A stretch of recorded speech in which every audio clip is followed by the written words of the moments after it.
Once upon a modern time in a little cul-de-sac, black characters from myth and rhyme decided to come back. They moved into a cuter house, they bought a boat and car. They got a job, they got a spouse, they're ready to go far. This modern life, with all its strife, is wilder than before. You won't forget the day you met the fables next door. You won't forget the day you met the fables next door.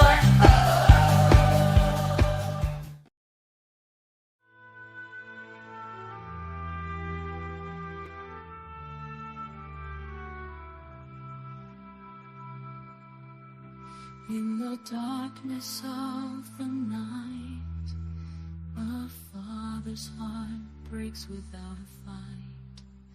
Lost in a world so cold and gray, he yearns to hold his son and keep the pain away. Visions of his laughter echoes in his mind,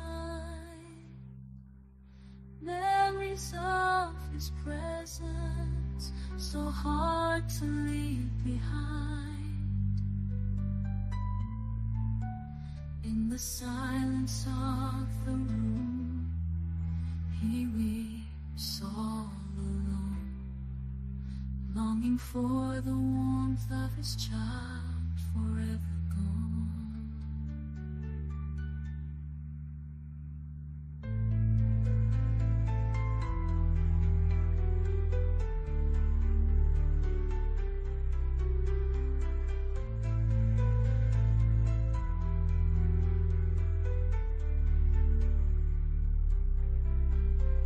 The days are filled with sorrow, the nights are filled with tears.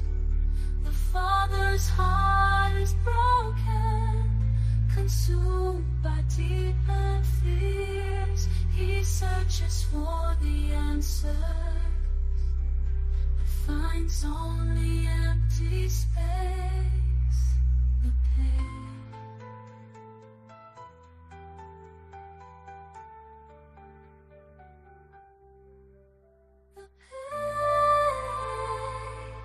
Like a ghost haunts his every embrace.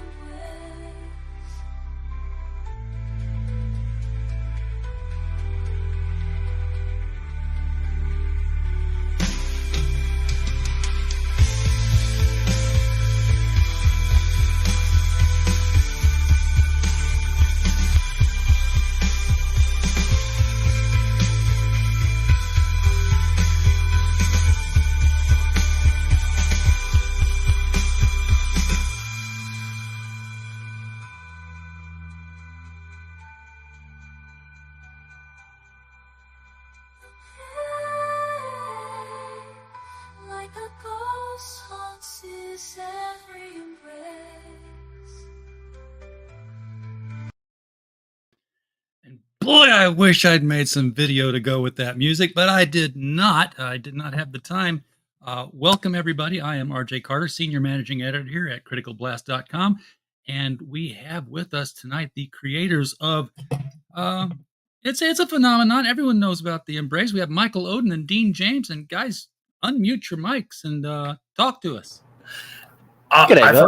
For whatever reason, I just thought that my mic was muted for the intro there. I mean, perfect intro song, nice and somber and everything like that. Perfectly on brand for what we're doing here in the Embrace. Gets the Embrace right there at the end of the song too. So it's what I was aiming for. But. Dean James, Sexual Dinosaur. I don't know if I've seen that one before, Dean. That's been like that for months. Should I change it? Should I change it to Spectral Dinosaur? might be more on brand. But I mean, hey, sex sells. We'll keep it. We'll keep it for I tonight. forgot all about that. No, Spectral. How do you spell Spectral? Spectral. Yeah, good. I Allie's was in the right. Yeah, chat, she'll tell sweet. you. Sweet. Spectral Dinosaur. Hello, everyone. Thanks for having me, RJ. Glad to have you here, man. I don't think we've ever really talked before. We've exchanged plenty of DMs before in the past. Right? this is the first time you guys have been here. So we're bringing the Embrace back for an encore. What's up with that? That's not something you usually see this far apart, because it fulfilled what, about a year ago? About 2 years 2 ago years now. ago, really. Like the campaign was back in 2021, and it was very successful. We brought in a little over 15K internationally, which was awesome. And we got a lot of positive response. And then, I was having issues getting the script for the second book done for a while. Then I was finally able to, and then life just kind of kept getting in the way of stuff. And so now we're on the precipice of launching the second book here this summer. And Indiegogo is no longer a particularly viable platform. So we decided that we were going to do a second chance for the book, because it's been 2 years and there have been a lot of people that have come into the community and what have you in that time that might not have read the first book. So offering a second chance campaign with some pretty swanky exclusive variants before we launch the Embrace 2, and probably launch it on Kickstarter and then roll over in demand onto Indiegogo to avoid any of the shenanigans like shadow banning and stuff that have been occurring rampantly, even on campaigns that I've been attached to, like Judex, where we faced a shadow banning within the first 48 hours for no reason. Indiegogo wouldn't get back to us. Well, yeah, no. Indiegogo is the hardest company in the world to get anybody to talk to you on. Yes. And I can't even find, like, usually, I mean, when I have a problem with a company, I can generally find somebody to talk to. But Indiegogo is run by ghosts. There's no social media presence. There's no LinkedIn presence. There's nobody you can get a hold of. No. But so, like, that's kind of the idea behind it, is build a solid base here on Kickstarter that will allow for a healthy Embrace 2 launch over on this platform come July 12th, which is when we're officially booked in at Michael Bancroft's, which will be very exciting. Yeah, always a good place. I think we're even going to do our closeout stream with Bancroft on this book. I'm gonna ask and see if he's available to do it on the day. It's gonna be a bit tricky because I think our campaign actually closes up on Father's Day, which is like fitting for the book. Yeah. But like, it's gonna be difficult to facilitate like a closeout stream on that. Most of the people running these are dads themselves, and so it's gonna be hard to make that swing. I hadn't even thought of that when I was launching, but like 30,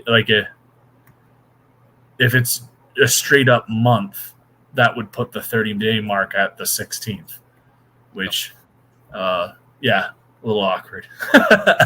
Little awkward. Of course, it's in the evening. If it's a nighttime closure, it's like it's sort of like on Christmas night. The presents are open, the kids are in bed. It's like, okay, it's done, and my house away and everything. So So is the Embrace a 2-part story, or is it larger than? So it's five parts, maybe 6.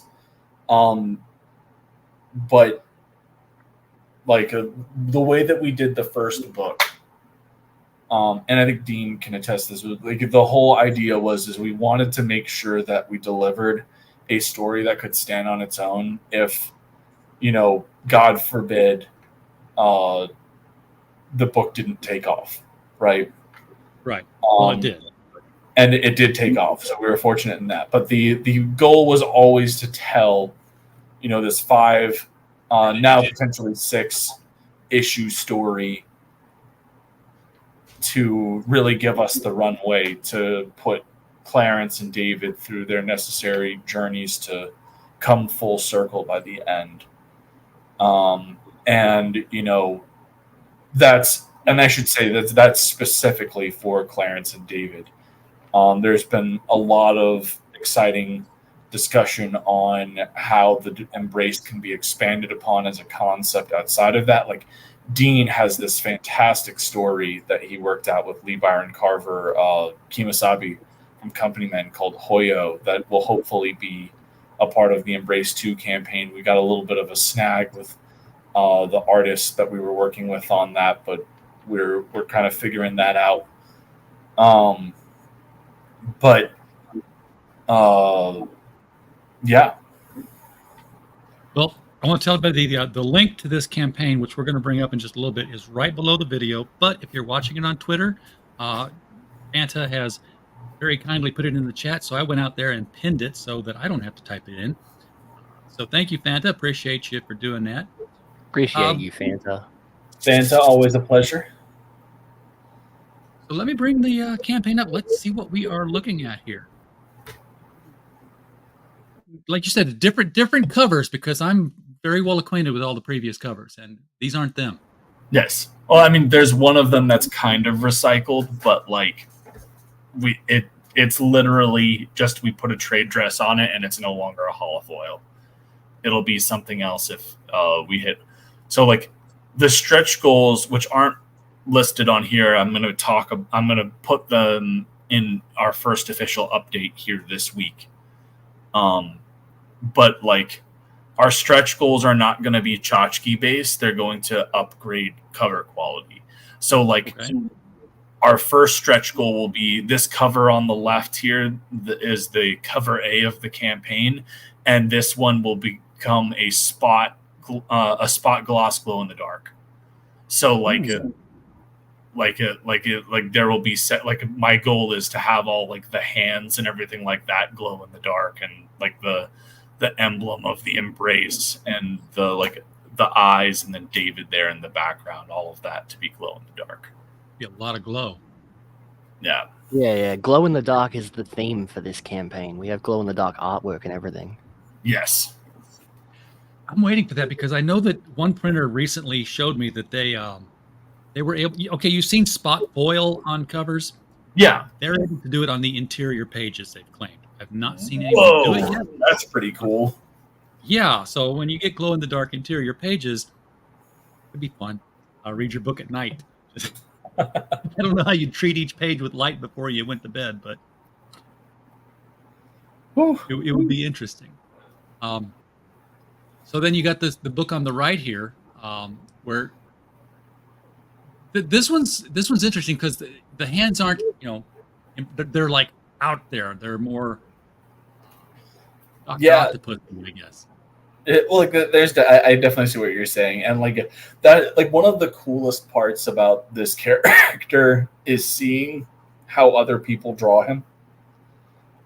Dean did such a fantastic design that's very strong and distinct, and has very much its own style. But like it's really cool when you get to see other artists, playing with that and making it come to life. I know that piece in particular is probably Dean's favorite. Yeah, it definitely is. So the basic right here, if you're going to scroll through and read it, folks, it's the basic story.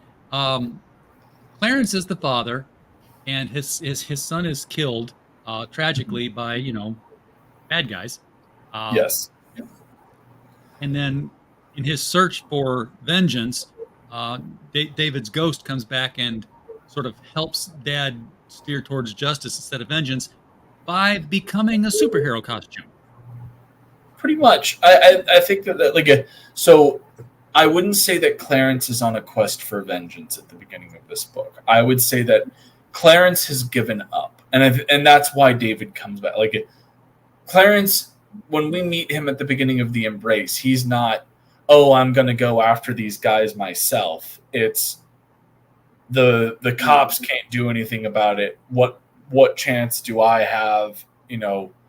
This was the only thing I was hanging on to, was this concept that this potential for your killers to be found.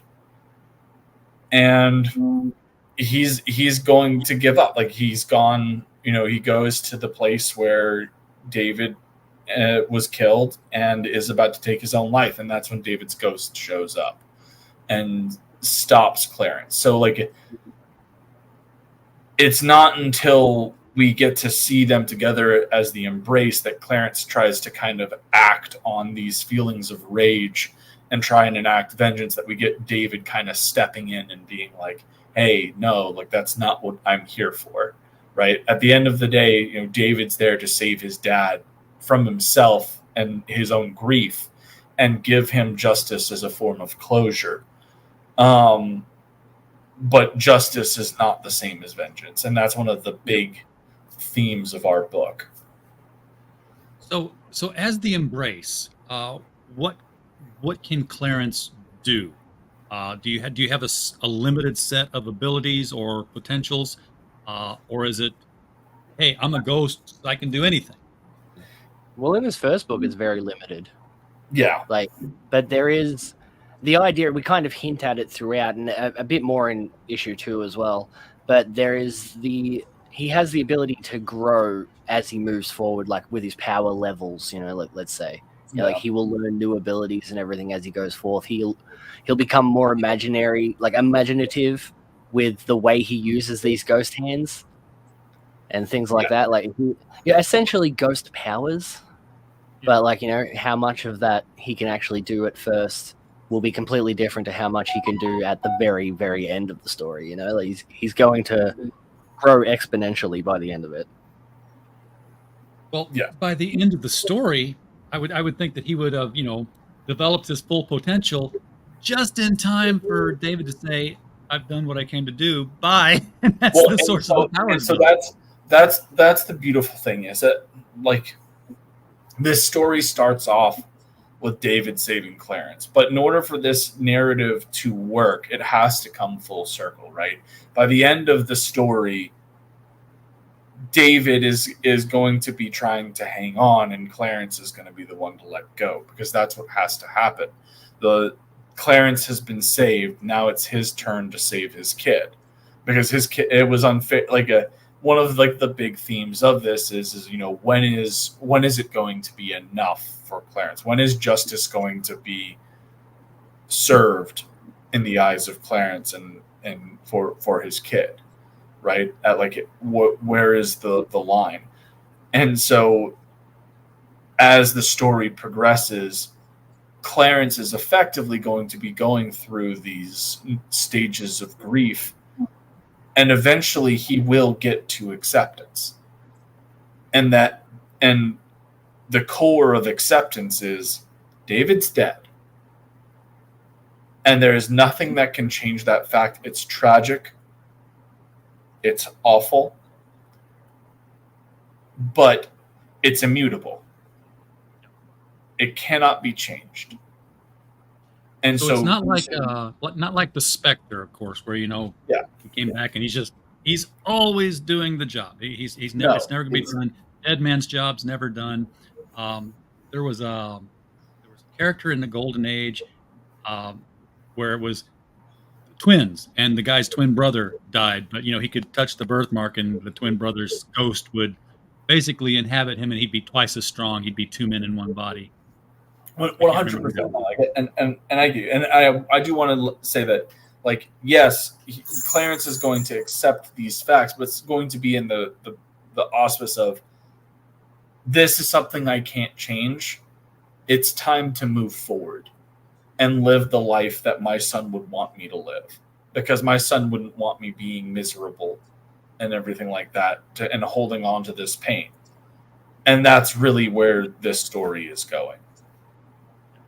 So you mentioned that one of the big influences on this story was James O'Barr's The Crow, which, you know, is itself rooted in horrible tragedy in real life. Yes.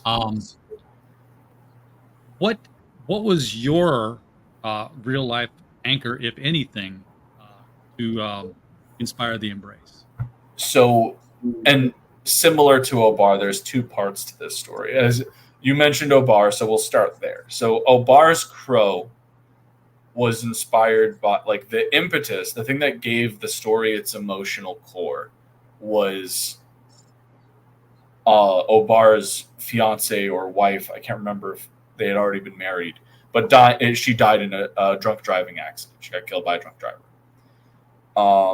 But then the specific story of Eric and Shelley came from Obar reading a newspaper clipping about a young couple being murdered over a plastic engagement ring in Chicago. And so similarly with the Embrace, I was in the middle of a very contentious custody fight. And between the pain and hurt that I was feeling from that, even the hopelessness, because you go into that as a dad and pretty much everything tells you the deck's against you.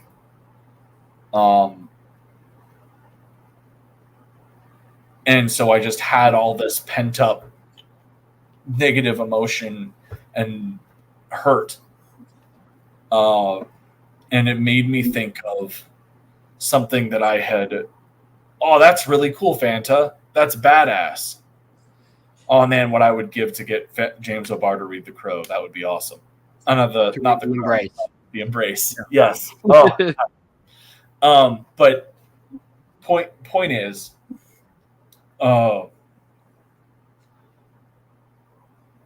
this negative emotion that I was feeling made me think of something that I had seen very like right before James was born, either right before or right after James was born.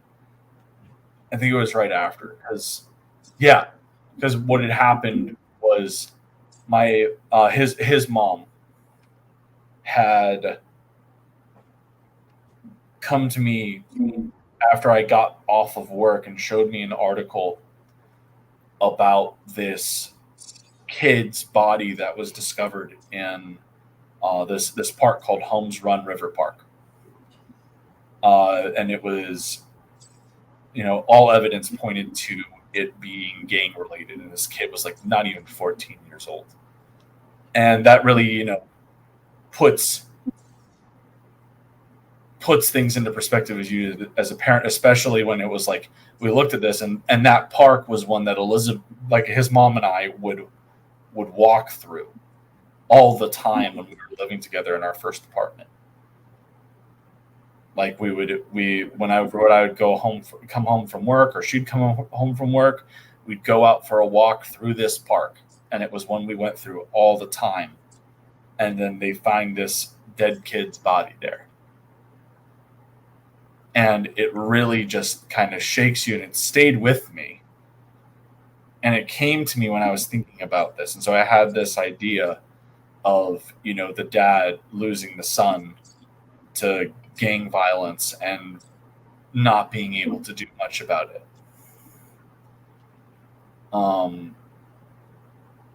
And so, yeah, that's where the Embrace came from, on my end anyway.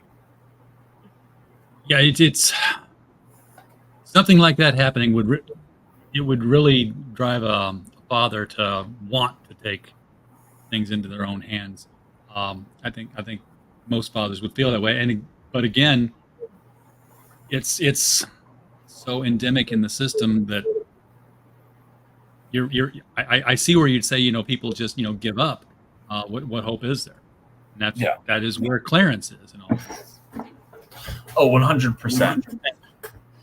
And it's really cool, because one of the things that we've actually done with this campaign is we've partnered up with the Virginia Victims Assistance Network, who hosts they're nonprofit, and one of the big things they do is they host a support group for homicide survivors, which would be like family of homicide victims, family and loved ones.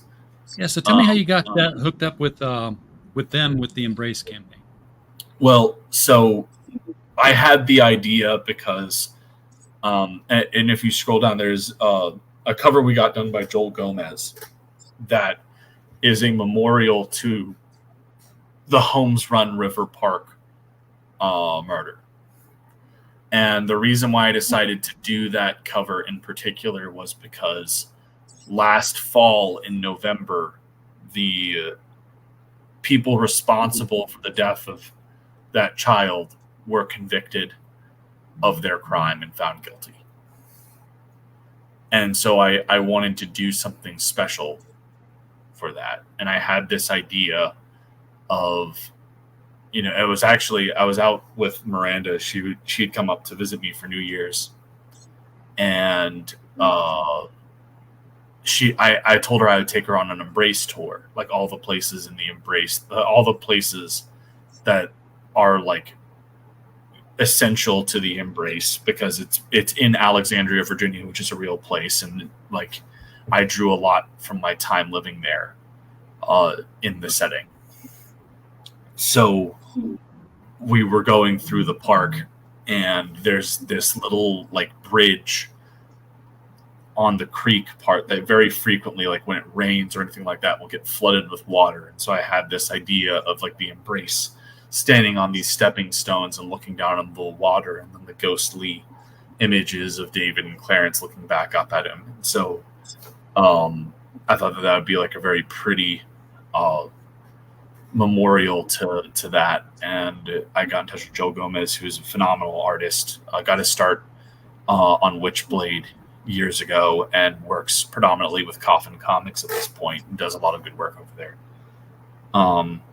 And he really brought this together in a beautiful way. And the more that I looked at it, the more I knew I needed to do something special with it. And so I started looking up organizations that helped out victims of gang violence in particular. And then this organization came up, and I got in touch with them, and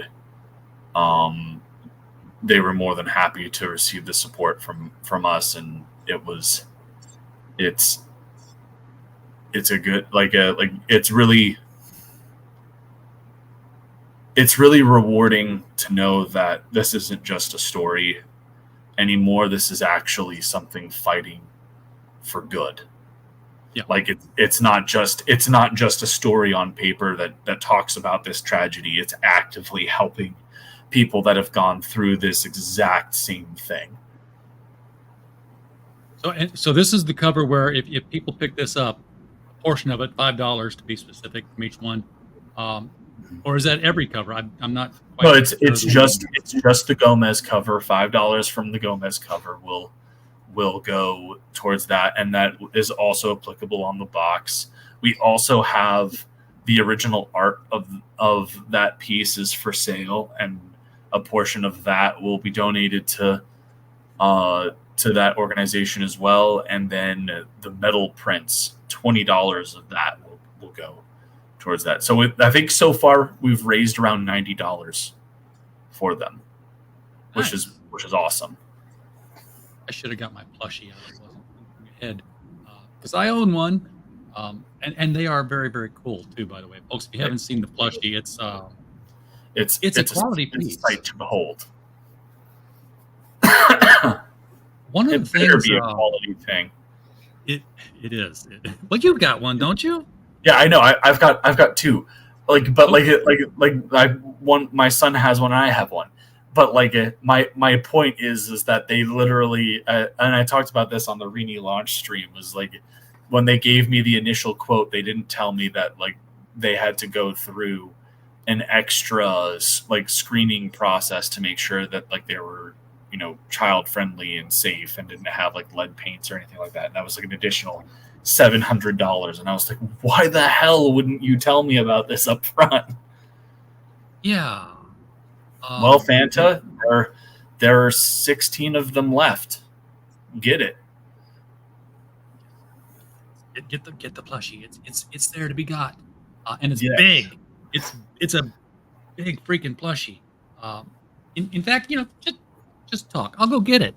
It's not that far away. Tell them about the plushie. The plushie is 18 inches in height. It's super soft. It has all the hands for all the high fives and all the hugs. And his hair looks super goofy, which is awesome.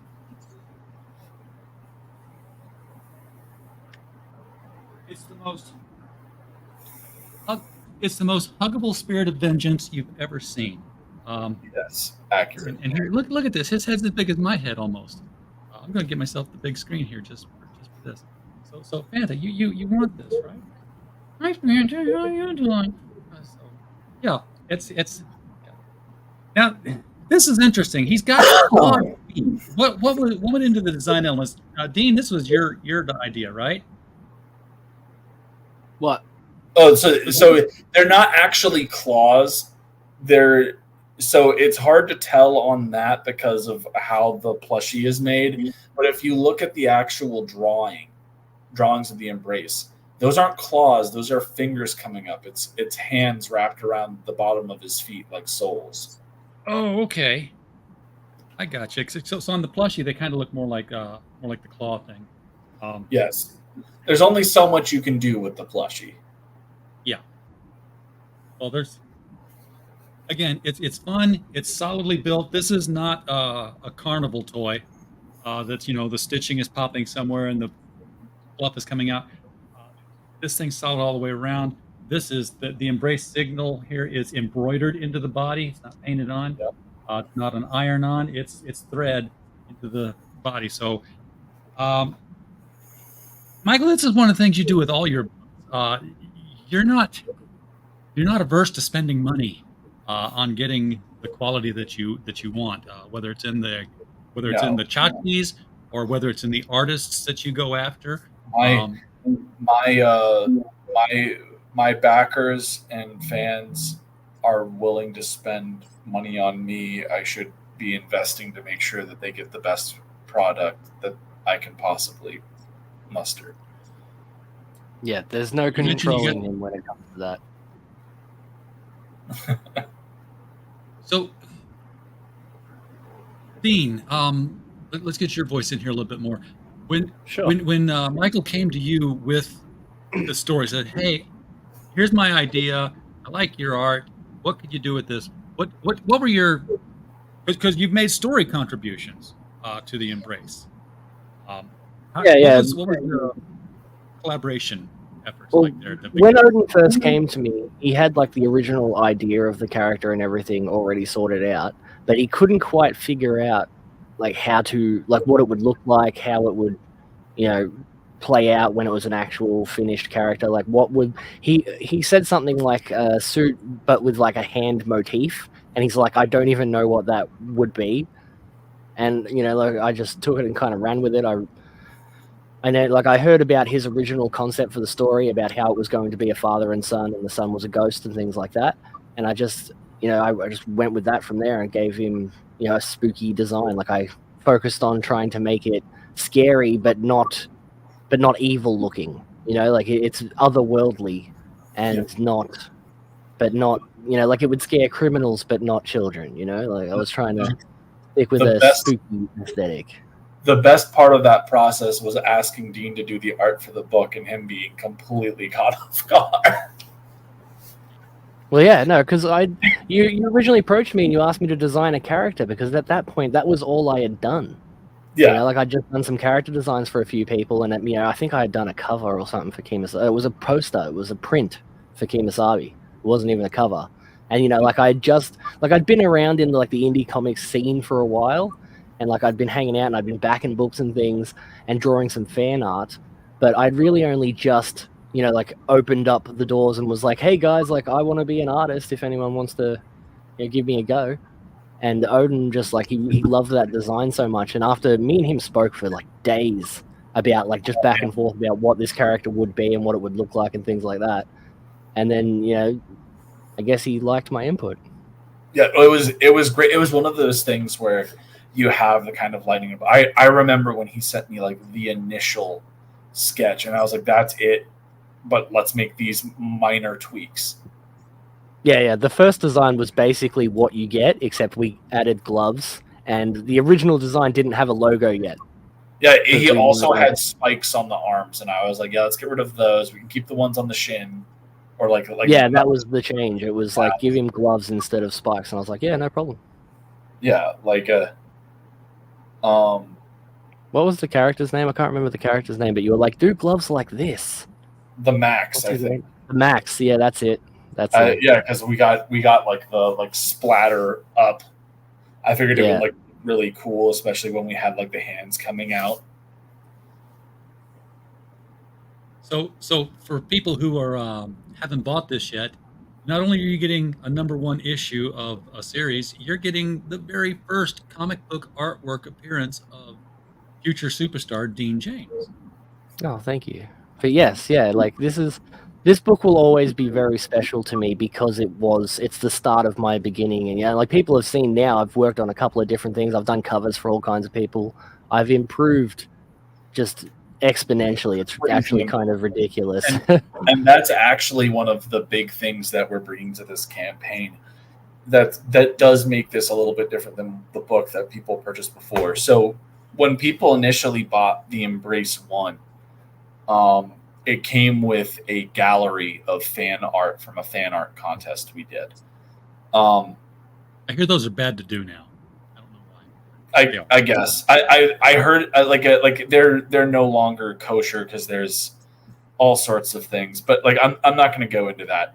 The point is that to make this a bit of a more of a draw, and hopefully even bring in some people to maybe even back again, even if they did back the first book, they are now getting the 6-page preview of the Embrace 2.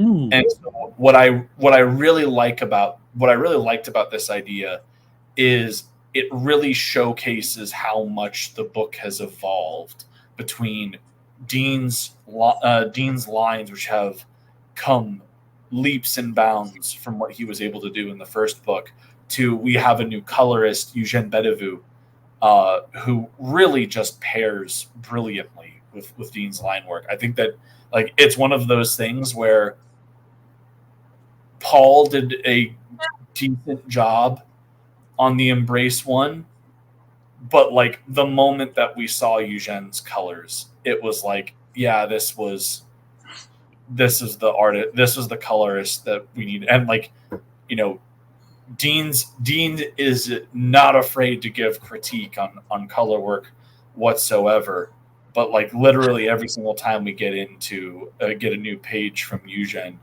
Dean has maybe one or two minor things, but for the most part, it's like, yeah, this looks great. Yeah, Eugen's my boy. I love his work. So Dean, you've done fan art, you've done some covers. When you finally got to do the story, sequential art is a whole different approach to just drawing pictures. I mean, it's like, you know, yeah, I can cook a hamburger. You want me to grill a steak? That's, you know. Yeah. So were there any like, quick, give me Scott McCloud's book so I can figure this out kind of steps? I mean, it was definitely a learning curve, but I think just because naturally, like I've read comic books as long as I can remember, you know, since I was a little kid. I'm pretty sure comic books are how I learned to read in the first place. You know, so it kind of came almost naturally. Like there was a lot of things that I learned throughout. And I've even had people comment that, you know, from the beginning of the Embrace One through to the end of the Embrace, you can see me getting better compared to like the first page compared to the last page. But like that was one of those things that I received a lot of compliments for, was my layouts are genuinely unique and they work and they're fun. And, you know, I seem to have I seem to grab hold of layouts and things like that almost instantly. And I think that's just because I've read comic books my entire life. You know, like I know what a comic book is supposed to look like. They said you'd never go anywhere. Because reading those comics, boy. Yeah, exactly. So let's take a look at the rewards on this campaign, which of course we've got the digital edition for $5. Mm-hmm. And you've got 7 backers on that. That's yeah. I prefer, of course, to get something physical in my hands. And I do. Michael T in the chat says true. It's because he hit a growth spurt and could reach the table properly. Also, I do know that it's not just Copic, but Dean's piece is a blend of pencils, Copic, and glow-in-the-dark paint. Did I get that right, Dean? Yes. And all paint right. pen. So that's not a print when we get there. That's a one of a kind. Yes. There is a print of it that you can get with the box that has everything in it, but his original piece is available for purchase on the campaign. So this is cover A. Carrie Salviello and Avery Ferdinand have done this. I do like this one here with David kind of riding on his back as the host, because that's. And if you want to scroll, like if you scroll down on the campaign part, not the rewards part, but you can actually go through and see all the covers as you're, that way they're actually like blown up, so people can. You can get a good look at them. Yeah. Yeah, and so this is the one that at our first stretch goal, this will become a glow in the dark cover. We're going to do spot glow in the dark and get all the hands and everything like that. That's yeah. Oh, thanks, BAP2. BAP just backed. Woo! Appreciate Woo-hoo. you, mate. You know what that means. And Michael, you've seen the show enough to know that this means that we're having a shake and bake moment here. So yeah, it's time to shake and bake. It's shake and bake, and I help. We do that anytime one of our chat members helps. We do appreciate BAP backing. BAP, I haven't seen you in forever. I hope you're doing well. Miranda is asking if the print will be glowy. Probably not, just because like I don't know how much more that will make it cost wise, and trying to be cost efficient on the box as possible, because there's a lot of stuff in there. We're offering a lot of stuff on that box. Maybe we'll make it a stretch goal or something. We'll see. Yeah, like that could be a stretch goal. Very realistically. But yeah, the original artwork definitely glows in the dark. I've seen it many times, and it looks pretty cool, honestly, because his eyes and all of the glow around him. Yeah, I want to take this as a print, no glow in the dark. And I want to. You're going to cringe when you hear this. I want to sit down. I want to take an X-Acto knife to it and cut out some of the lines around all the hands. Just pull those slivers out and then light box it. That's cool. That is really cool. Let's see here. The next one is cover B, and that is this one here. Yep. So this is my personal favorite.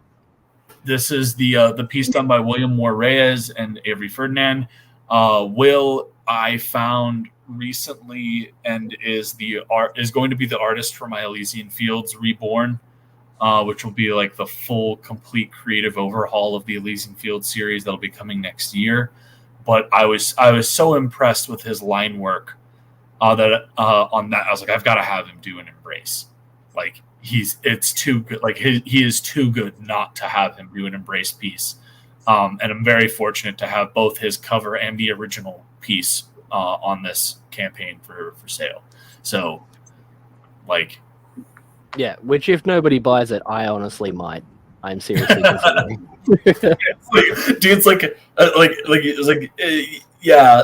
If nobody buys this, by the end, I might just throw in.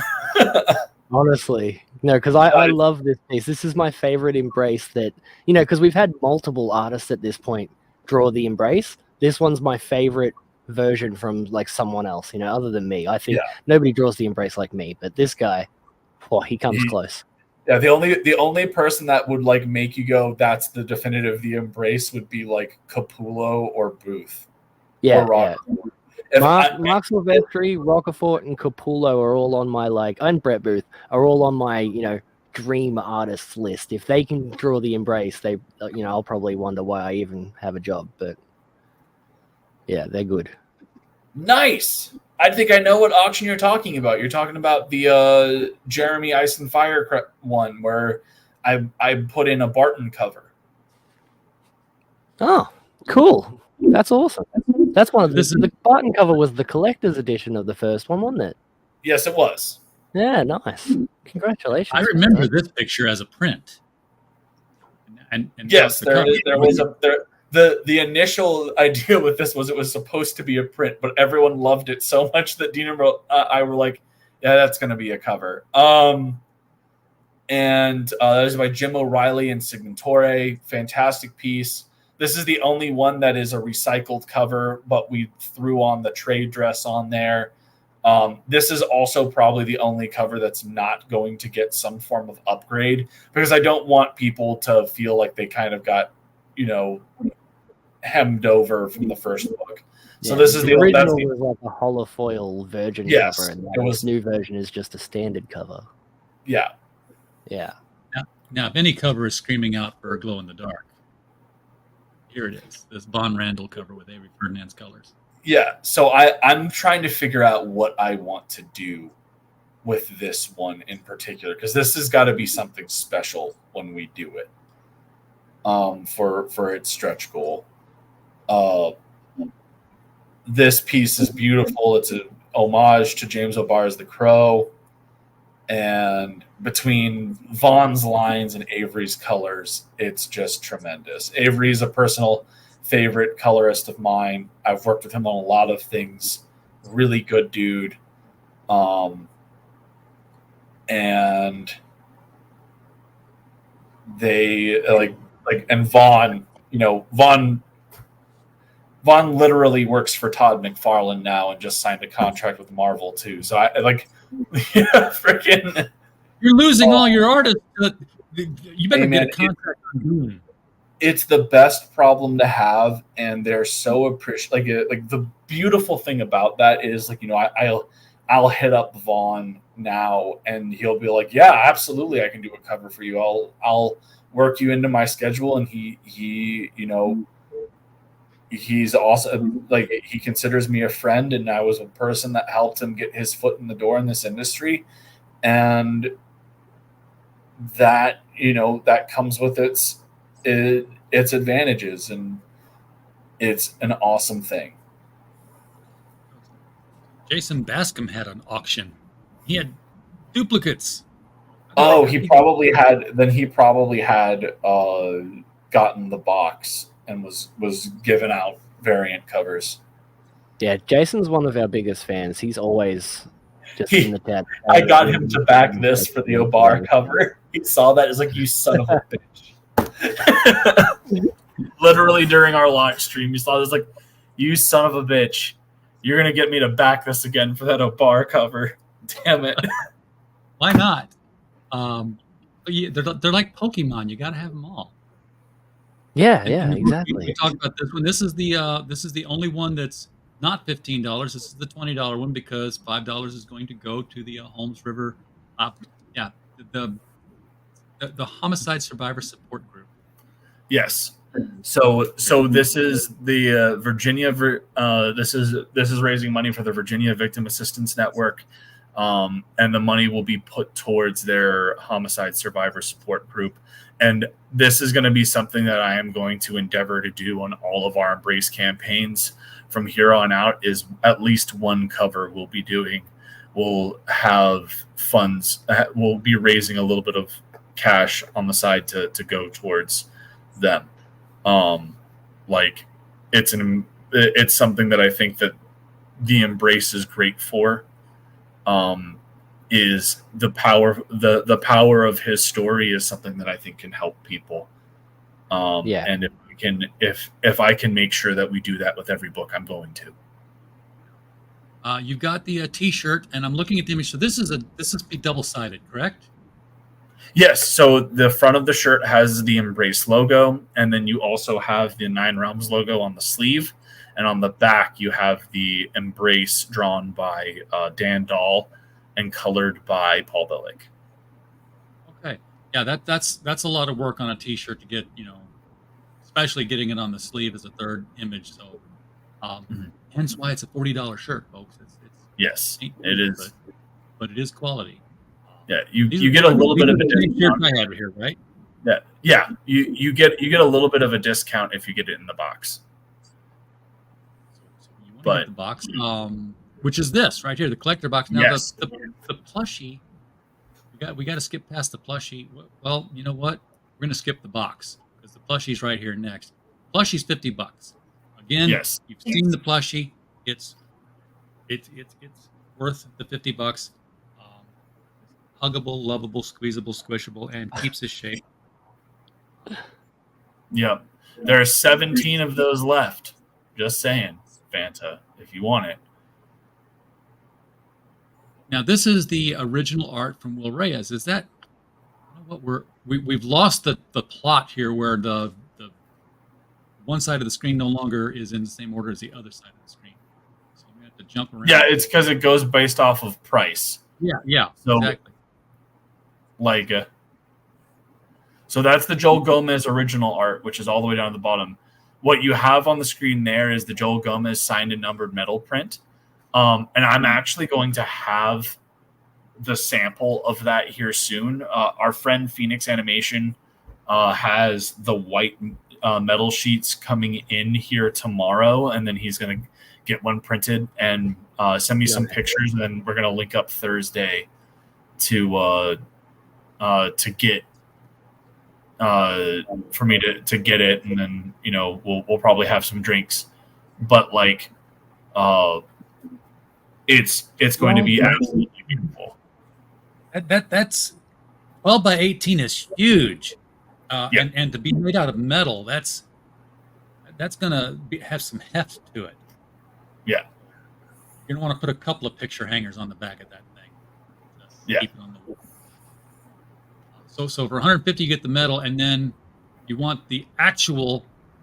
It's 2K. It's still available, and 400 will go to the Virginia Victims Assistance Network. So.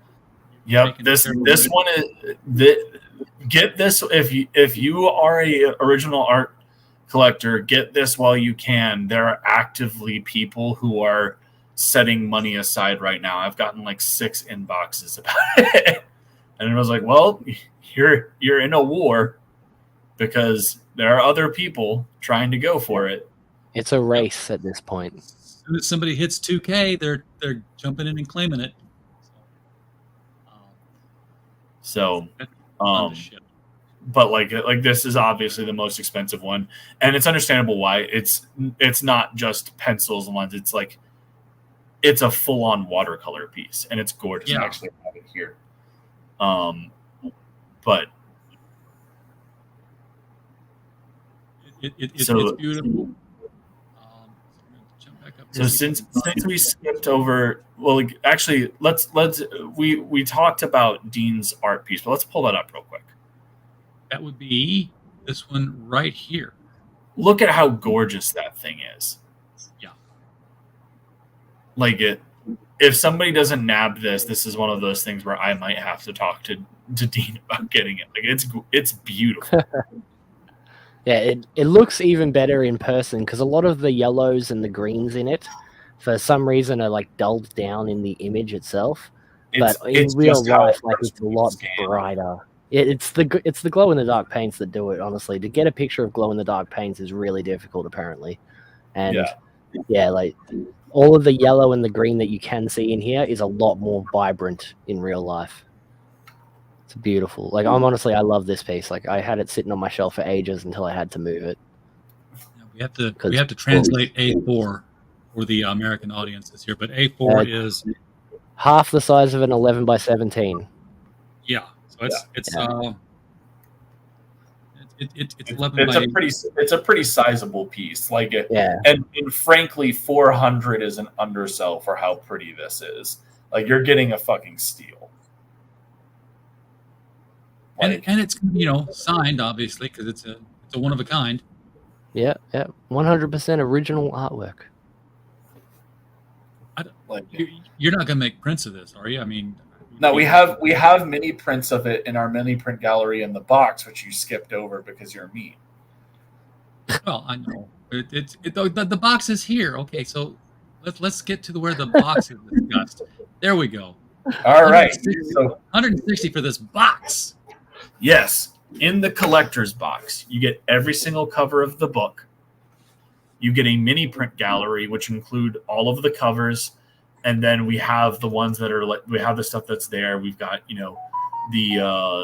so Dean did this David piece as a companion to a beautiful Embrace piece that went to this auction. So you get both of those. You get the O'Reilly Torre mini print. You get the William Morea's cover print. You get the Carisel Viejo cover print. You get the Von Randall, Avery Ferdinand one, the Joel Gomez one. Crazy Mad said that he just showed up to say Dean is gay.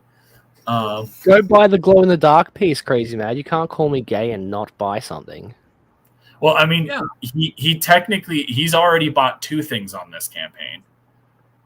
Yeah, well, he needs to buy a third one. Well, he can't does really. now. I mean, I guess he could like manage his pledge. Crazy Mad, if you manage your pledge and add an additional $400, I will take that original piece down and we'll add it to your order and not charge you more for shipping. Ooh. That's tempting. But anyways, because that will literally put us above our next stretch goal. So just putting that out there. Yeah, I know. Crazy Mad has already come to bat for us. I think he got both the box and the metal print. So like, He's like an embraced completionist at this point. He's got 100%. He's our number one fan. Yeah, he's our number one fan. I see the sticky hands are back. The sticky Always. hands will be on every campaign forever. Yeah. And then the embrace the embrace standee, embrace t-shirt, and then this beautiful box with art done by Shimhack, who just did a tremendous job. You know what I want to do now is I want to get more sticky hands, and I want to take my embrace standee and I want to just take the end of the strips and just like tape them to the back of the standee and just drape them over his shoulders and stuff. Maybe that's too much. It probably wouldn't look as good in real as my head. Now, have you ever seen on like Instagram and stuff? There's people that do like they'll cut out a card, like it's usually a Pokemon card or a Yu-Gi-Oh card or something, and they'll cut out all the pieces and then glue it to the back of another one, and they'll do it multiple times so it looks like it's 3D. I have seen a guy do that with comic book covers.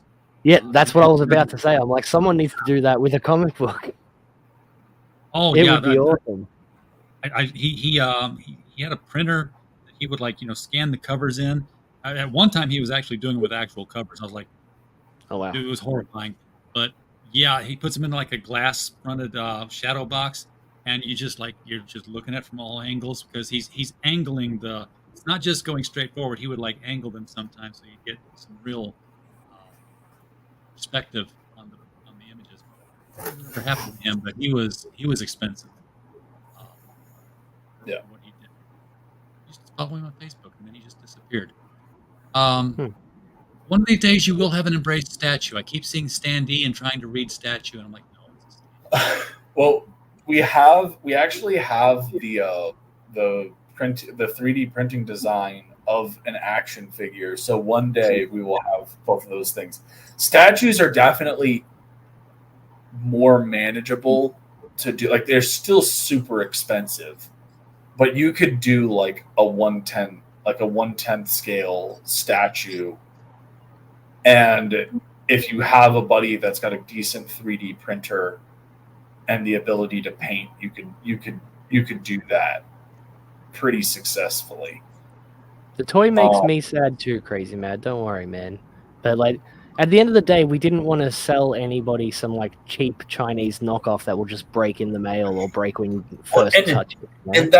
And that's not to even say that the toy that we would have printed would have been a cheap thing.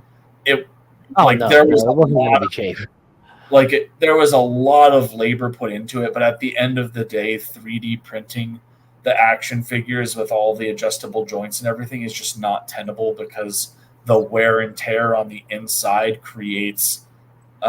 makes them loose over time. And so the more that you play with it, the less it would be able to stay together. You'd have to glue it together by that point. And that's not fun. We want it to be quality is what my point was. Yeah.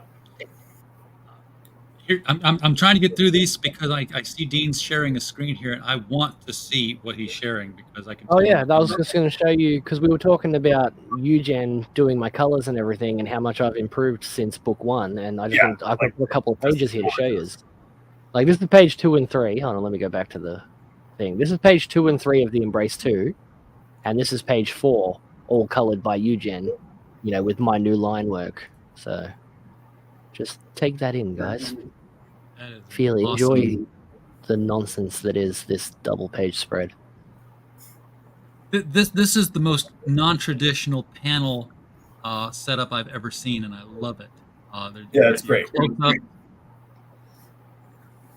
Oh, Wow. thank you. Like, I mean, I tried to make it look really interesting because, Oden was like, give us a, I think in the script it says superhero montage with the car at the very end of it all. And I'm like, no. Two-page splash montage with the car, with the embrace on top of the car as the central image. For the rest of the collage was the embrace does superhero shit. Superhero stuff, yeah, exactly. Including saving a cat. Yeah.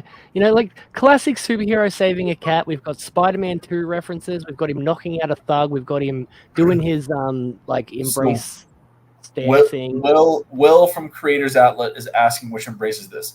The campaign is for a second chance of the first book. But what I mentioned earlier was, as part of this Kickstarter exclusive edition, the fan art contest that was at the end of the first print is being replaced with the 6-page preview of the Embrace 2. Yeah, which is what's on the screen right now. Yeah, and this page leads directly into this page, which is, as you can see, still on the roof of the car. He rips out the windshield, and all the ghost hands come in there and wrap up these thugs. And Ali is asking, is book 2 in June or July? It is July. So the goal is, this campaign is 30 days. The goal will be to have the print files fully assembled and the books out to people before the second book launches. Yeah. It's going to be tight, but that is my goal. Because the book's already done. The only thing that needs to be done is the 6 pages need to be lettered, which is like nothing. So once we have that set and we have the books printed out and what have you, and RJ's received them and is starting to fulfill them. Oh shoot, that's me. That's right. Yes, that is you. The goal will then be to turn around and get the hype train going for the Embrace 2 as people are receiving it. We're going to include a QR code in the book to bring them to an Embrace 2 sign-up page that'll be on Kickstarter. We already have about 600 signups on our Indiegogo, and I'm going to let those people know that we'll be launching on Kickstarter, and that we will be going. We will, when the campaign ends, we will go in demand on Indiegogo, and I will offer something special to those people. If they still want to just back on Indiegogo, there will be something special for them for that in-demand option. Is that box going to be deep enough to put this plushie in, or is he going to sit outside the box? The box, if you get the plushie, that thing's getting shipped separate. Like, he's not fitting in a box. Not in the collector box anyway, not without damaging stuff. He's too big. He big boy. Yeah.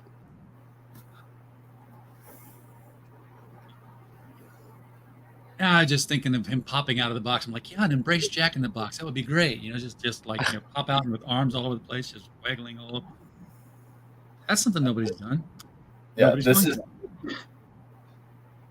So the reason why I am not looking to do Indiegogo much at this point is I believe that due to the length it took to fulfill SPQR, that my profile has attracted the Indiegogo lords, and anything that I remotely do becomes shadow banned. And if I mention something at any point in time, it gets shadow banned. And the Embrace deserves better than that. It's a tremendous story. It has gotten an amazing response from the community, and it deserves to have every ounce of success that it can. And I do not feel like, between the shadow banning that Indiegogo is doing, and even their thing where they try to dupe people into adding additional tips to their backer. I'll say this too. I know one guy who his when his tax receipt came in, it was higher than what he'd actually got because Indiegogo included the Indiegogo tips on his income statement. Oh wow. That's fucked. Yeah, you see, like that's my whole thing. It's no longer a platform that I feel comfortable associating with. I will do the in demand option so that people who just want to back um, on Indiegogo can do that, but they have done so much to make them just practically unusable from a creator standpoint that I feel better about seeking things elsewhere. I think Kickstarter is a good place to start. I also think we might even do a Fun My Comic for the Embrace 2. Luke Stones offered me a special deal to go over there and try that and give that a try out. G'day, Ollie. Ollie's in the chat. What's up, man? But like, I just, in terms of anything, like it's just Indiegogo has just progressively gotten worse over the past 4 or 5 years since I started crowdfunding. I don't really feel comfortable running stuff on there, especially after what happened with Judex, where we were shadow banned in the first 48 hours, and we tried to resolve that. Like Kim, Neff, me, we all sent in customer service tickets to Indiegogo about it, and they would resolve our tickets and never get back to us. Marked it as done and did nothing. Yeah. So like it's just one of those things where I am not satisfied at the support we get from Indiegogo, and I want to make sure that the Embrace has the opportunity for success it deserves, and I want to make sure that the backers get the protection they deserve, because there's no reason why you should be having to worry about, oh man, did I accidentally add an additional $20 to my backing? Yeah. Like, that's not okay. Because they just threw on a tip there. You know what you need is an 8.5 by 11 black and white artist edition for Dean James of the Embrace. I'm kidding, not really. We actually, so this is actually something that we have already, when we did the first book, my initial vision for the Embrace was a black and white edition. And so for all of those people that back from the start, we have a spectral edition of the book that is full black and white. We pick a cover that we do, and it's that edition of the book, like that you get that cover, and then the interiors are, Dean's pencils and inks, and then I believe we also had, and then we turned the colored pages black and white to kind of give it this noir kind of vibe, to make it feel like James O'Barr's The Crow. Yeah. So we only print as many as we need for each campaign that we do with them. And if you've been collecting since the start, by the time you finish the Embrace, you will have obviously if you get the box that'll have this version of the book in it, you will have all 5 or 6 spectral editions, and those will be the only ones in existence. Yeah, they don't get replicated anywhere. No. They do not get reprinted. They get once that campaign is over, it's it. All right, well, speaking of the campaign being over, we've kind of gone through everything that's on the campaign. We did get the one more backer. Thank you, Bat. We appreciate you for that. Cool. So I did my job tonight. I got money into this. Yes, you did. Thank you very much, RJ. It was a pleasure coming on. Glad to have you guys. It's been forever since we've talked like this. You and I talk all the time, but that this was more the fun stuff, the making money and making comic stuff. So guys, thanks for being on the show with me here tonight. Hang around a little bit. I want to talk to you a little bit after the show once everybody's gone. But it's been a pleasure. And if you got 26 days to go, if you want to come back before the actual closeout of this one, let me know what day you want. We'll do it again. All right, sounds good, man. All right. Everybody in the chat, thank you guys for being here tonight. You've been a wonderful audience, and we don't have a show without you guys. Before we go, Fanta's made a request in the chat. Dean, you must show me the thing she tagged you in on Twitter. If we can share screen that real quick. No, she doesn't mean live, I don't think. Oh, okay. Well, then never mind. Yeah. Okay, but tag him in so she can see it. Yeah, I just sent it to him. Okay, I will take a look. All right, guys, we don't have a show without you. Glad you're here, and while you were here, as always, we just hope you had a blast. That's really cool. That's really cool, Fanta.